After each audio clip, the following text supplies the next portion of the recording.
Okay, here's some directions on how to measure for chinks.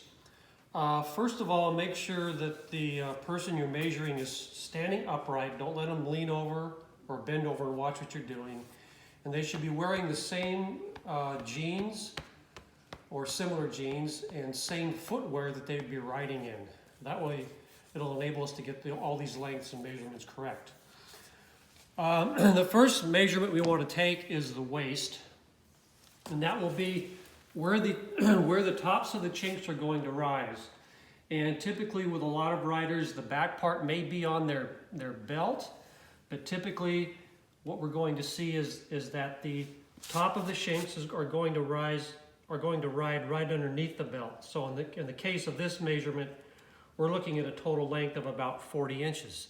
It doesn't need to be real tight. Just put the measuring tape at the tightness that you would have the customer wear their chinks. Because that's our first measurement. Our next measurement is going to be the upper thigh. And the upper thigh is going to be a reference point we're going to use quite a bit here. So it's going to be the circumference of the thigh right at the level of the crotch. So in this instance, we're looking at about 22.5 inches.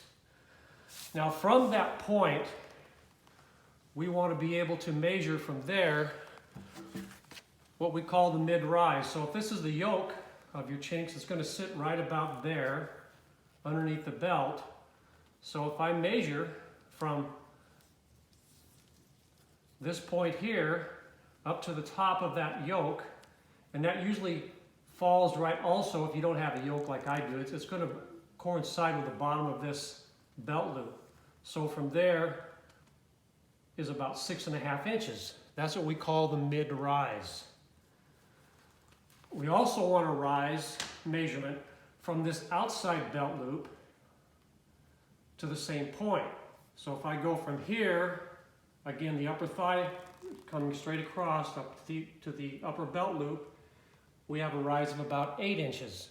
And typically there will be a 1 inch to 1.5 inches difference between the mid-rise and the outside rise. And the reason these measurements are important is we don't want to have a gap at this point where you see a lot of chinks will kind of gap at this point where they fit on someone. Other measurements we need is we come down from the upper thigh about 2.5 inches and we get a circumference here at the mid-thigh.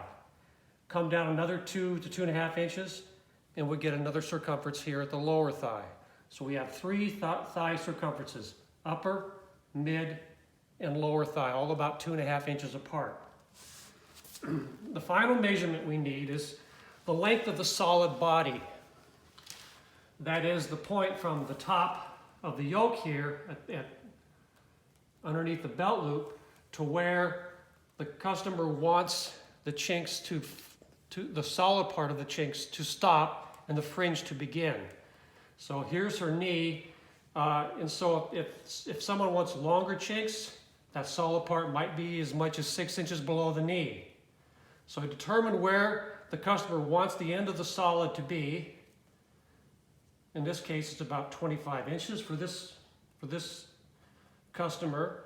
And then from that point, you need to determine how much length you want on the fringe. So the end of the solid to where they want the fringe to hit, either at the top of their foot or a little higher.